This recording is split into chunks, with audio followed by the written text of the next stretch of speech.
Okay, should be my last video, and this is on excursions for the Sun Princess for 2024. Um, I'm anal because I was an executive assistant for years, so I'm a planner. So I always create my document. It always helps me understand information at quickly. So if something goes wrong during the trip, I can just switch to that day and know what's going on. Anyway, let's see here. Excursions. The first excursion we did was, oh, well, when we were in Rome, we did the Colosseum.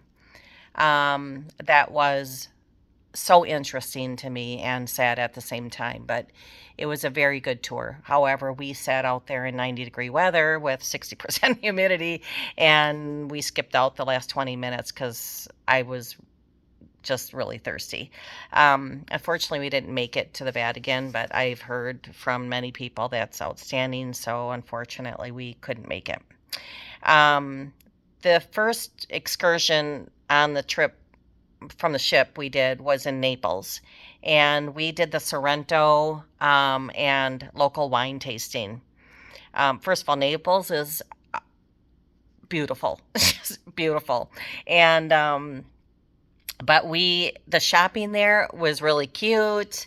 We really enjoyed that. The wine tasting was just okay. They gave us lunch. It was spectacular to eat fresh pasta and that kind of stuff. But the wine tasting wasn't really what we were expecting.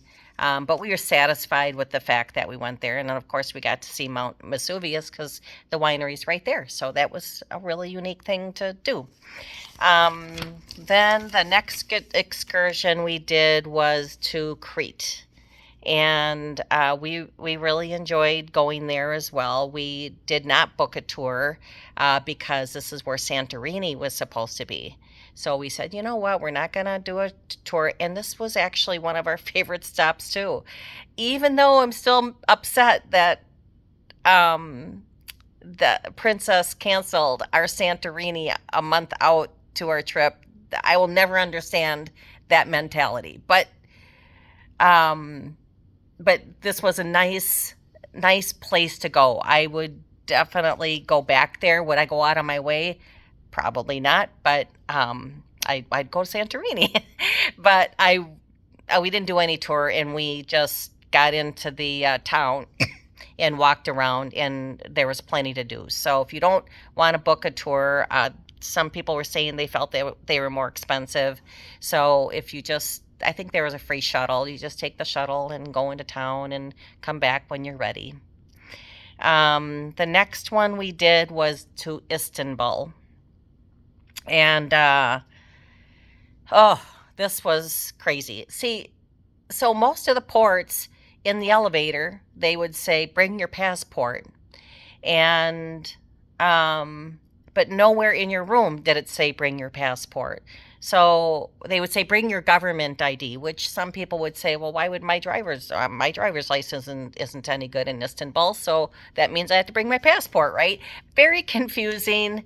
You got to do what you got to do with that. I guess if you were stuck in Istanbul and you didn't have your passport, maybe that's why you might want to bring it.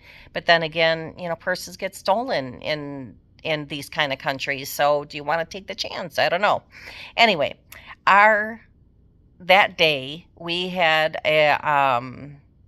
we did the excursion to do the breakfast cruise, the Blue Mosque, and the Grand Bazaar. Breakfast cruise, spectacular. I was so nervous to eat Turkish food. I don't know why, but it was so good. And the Blue Mosque, there was some confusion there. The customer service on the ship said men can wear shorts. Women have to make sure their shoulders and their head and their knees were covered up in the mosque. So my husband wore shorts. We get down to where we're departing off the ship, and a lady said that was running it. She said, he'll never get into the mosque like that. And he said, well, I'm willing to take my chance. So fast forward, we get to the mosque and no one ever said anything to him about the shorts. So there seems to be some confusion to me. They should have spent more time understanding this excursion so they could properly tell everyone on the ship that was participating the correct information. Otherwise, right, you're in 90-degree weather in pants. I mean, who really wants to deal with that? My brother-in-law did it, and bless his heart, but I would have skipped the mosque then. Anyway, then what happened was we left the mosque and we were going to go to the Grand Bazaar, but he said, our tour guide said, I have a surprise for you. We're going to go to a carpet making demonstration. So we're like, oh, cool, that's unique. So we're watching them and they're throwing out these beautiful, extravagant rugs that range from $2,000 to hundreds of thousands of dollars. And we were only supposed to be there 10 minutes and we were there for almost an hour and we finally decided to walk out. Why we didn't think of it earlier, but by the time everything was said and done, we only had 20 minutes at the Grand Bazaar, and that's why we took that tour. So frustrated, very, very frustrated. Hopefully they'll fix this where the more word gets out that if you go on this tour, it would be a fabulous tour. It would be this was actually a really inexpensive city. The salespeople are pretty aggressive regardless of what you're buying. Don't buy the perfume on the street unless you can get it 3 for $20. That's the lowest we got it. So if somebody tries to sell you it for more than that, don't have anything to do with it. They'll eventually give it to you 3 for $20 or probably even 4 for $20. Who knows?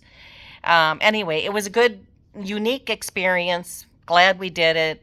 But that whole carpet demonstration really frustrated the crap out of us because then we couldn't do the Grand Bazaar. Well, we walked through it, but we couldn't really do anything. The next excursion we did was Mykonos.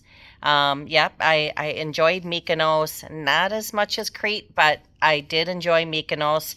And this one was just going to beaches and we were walking along. There was barely any shopping on it. So, it wasn't like, oh my gosh, I got to come back here. I wasn't overly excited about it.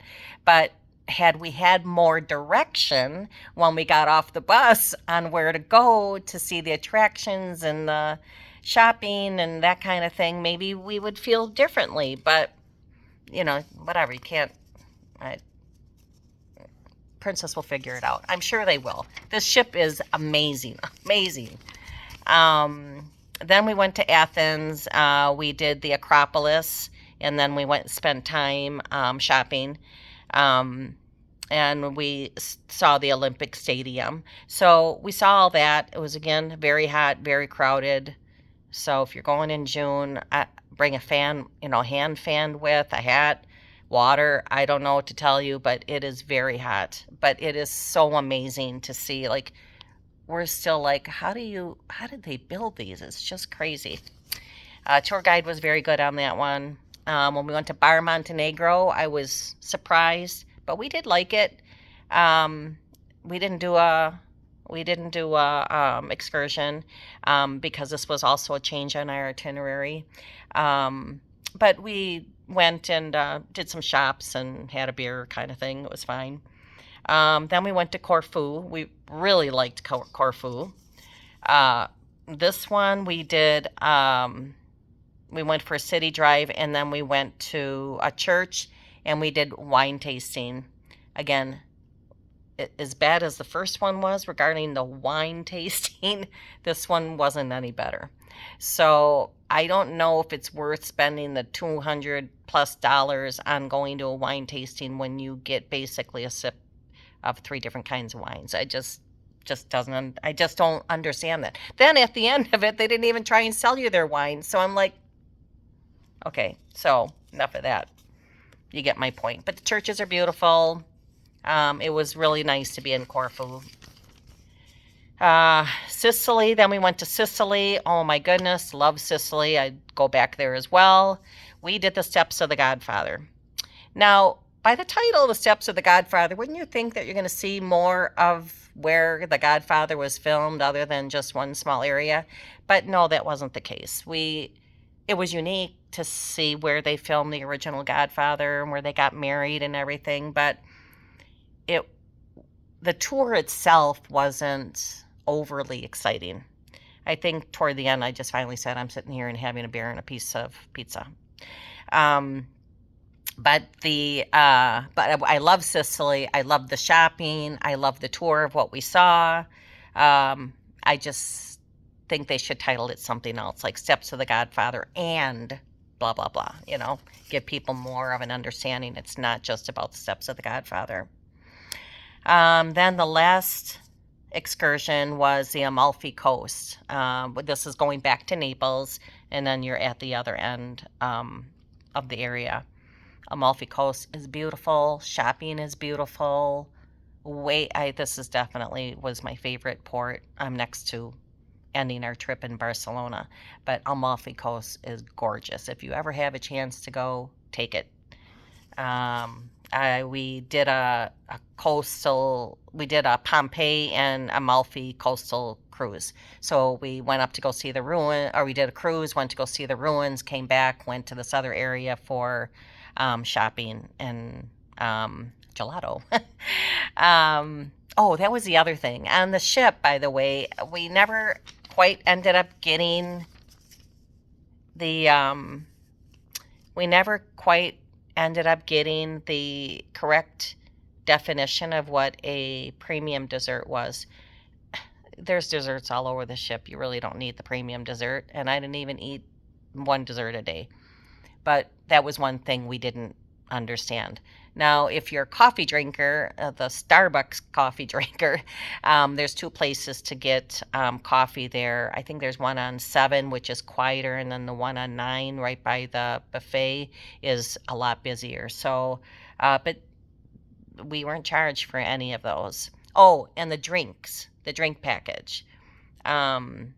If you are Princess Plus, any of the drinks that you get are $15 and under, and you get 15 of those, excluding the water and the soda and stuff. But if you're an alcohol drinker, it's $15 and under, and at the most 15 drinks a day. If you want a drink that's more than 15, you just simply pay the difference and it goes on your bill. You don't even have to give them any cash at the time. It just goes on your bill by your medallion that you have to scan.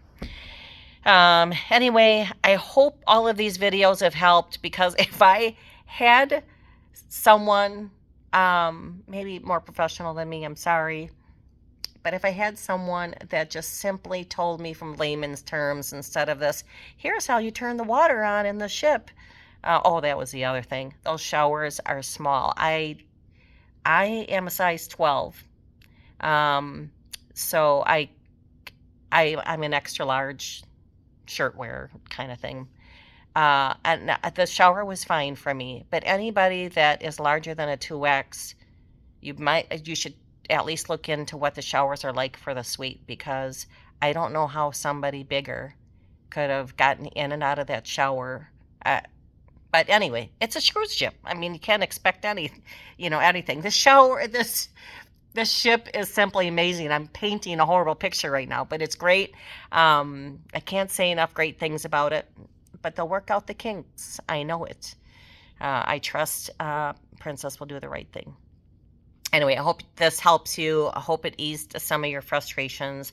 And if you do end up taking this cruise, I hope you enjoy it as much as we all did. Take care. Safe travels.